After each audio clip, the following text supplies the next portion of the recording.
DJ Zuxa haqida 100 ta fakt. Hamma tayyor bo'lsa biz boshladik. Asl ismi Zuhriddin, familiyasi Bahodirov. 1999-yil Buxoro viloyati Qorako'l tumanida tug'ilgan.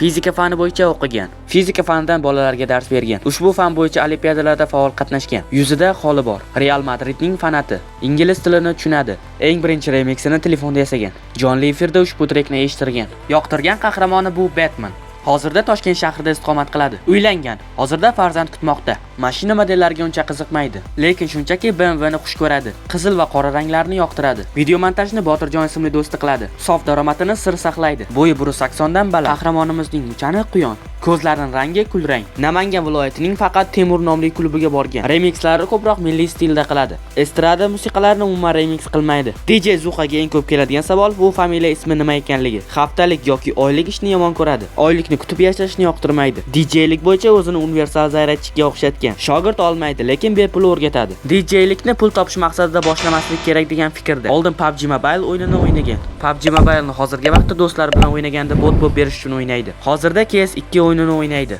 DJ Tab bilan ish yuzasidan Telegram orqali tanishib qolishgan. Ijodini boshlagan paytda katta DJlar uni mesishmagan. Tanilgandan keyin hamkorlikni o'zlari taklif qilishgan. Birinchi remixida oddiy dromlardan foydalangan. Har bir uy hayvoni unga yoqadi. Oldin faqat trap yo'nalishiga qiziqqan. Birinchi noldan terib ishlangan musiqasi bu yallama yorim taronasiga bo'lgan. Mana qo'shiqning remixini Afg'onistonlik obunachisining iltimosiga ko'ra yaratgan. Qo'shiq 1 yildan keyin mashhurlikka erishgan. Mini Klaushni Xitoydan $50 ga zakaz qilgan. Qo'ldan kelgancha har bir janrda remix qilishga harakat qiladi. Oldingi telefoni Galaxy S15 bo'lgan. Eng qizig'i ushbu telefon o'z-o'zini tozalab turgan. FL Studio'ni o'rnatgandan 2 hafta o'tib o'chib ketgan. Mana qo'shiqni remix qilayotganda eski trekini ham qo'shib ishlatgan. Mashinani faqat oldi qatorda o'tirib musiqa eshitishga qiziqadi. Qozog'iston DJlari bizdan 5-10 yil oldinda deb hisoblaydi. Ko'proq remixlarni shartnoma asosida bajaradi. Masalan, After yangi qo'shiq chiqardimi, uni albatta remixga bo'lishi kerak. Instagramda jonli efir qilsa, o'zbeklardan keyingi o'rinda hindlar kiradi. DJ Zuxaning onasining urug'i turkmanlar hisoblanadi. O'zbek DJlarda o'zlarining stillari yo'q deb hisoblaydi. Ya'ni remixlarni har xil stillarda qilib tashlashadi. Jahongir Otajonovning qo'shiqlaridan birini remix qilganida xonanda tomonidan so'kish eshitgan. Negativchilari juda ham ko'p va har doim bo'ladi.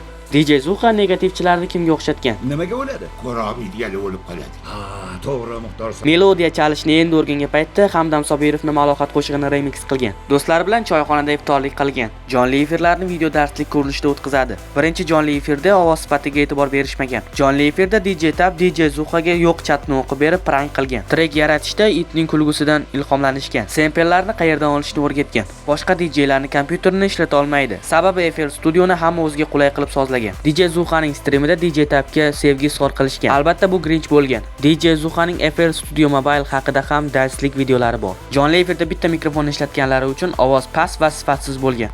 Instagramning jonli efirda o'z studiyasini ko'rsatgan. Maqom yoki rap degan savolga albatta rap deb javob bergan. Reperlardan Ag'a va Javalarni eshitadi. Hozirda YouTube'da 180 mingga yaqin obunachiga ega. YouTube akkaunti 2019-yil 19-aprel sanasida ro'yxatdan o'tgan. Umumiy prosmotrlari 120 millionga yaqin. DJ Ismail va DJ Tabning Jaydari bolalar klipi syomkasida qatnashgan. YouTube'da 10 taga yaqin YouTube kanallari mavjud. Hattoki YouTube'da o'zining gaming kanali mavjud. Gaming kanalida asosan CS2 o'ynaydi. Hozirda Telegram kanalida 35 mingdan ortiq obunachiga ega. Telegram kanalida 2020-yil 8-may sanasida ochgan. Telegram kanalida hozirgacha 735 ta musiqa joylagan. Telegram kanaliga eng birinchi joylangan musiqa bu Ado qilding. Deyarli har bir kommentga like bosadi. Hozirgi yosh DJlar uchun chinakamiga ustoz. Instagramda jonli efirdan keyin shogirdlar uchun alohida Telegram guruhi ochgan. Lekin 190 ta shogird bo'lmasa kerak. Instagram kanalida 100 mingga yaqin obunachisi bor. 95 ta odamga obuna bo'lgan. 75 ta post bilan. DJ Zuxaga sizning qarindoshingizman deb Instagramda prank qilishgan. Do'stlar, bugungi videomiz shulardan iborat edi. Keyingi 100 ta fakt kim yo nima haqida bo'lishini kommentariyada yozib qoldiring. Xayr,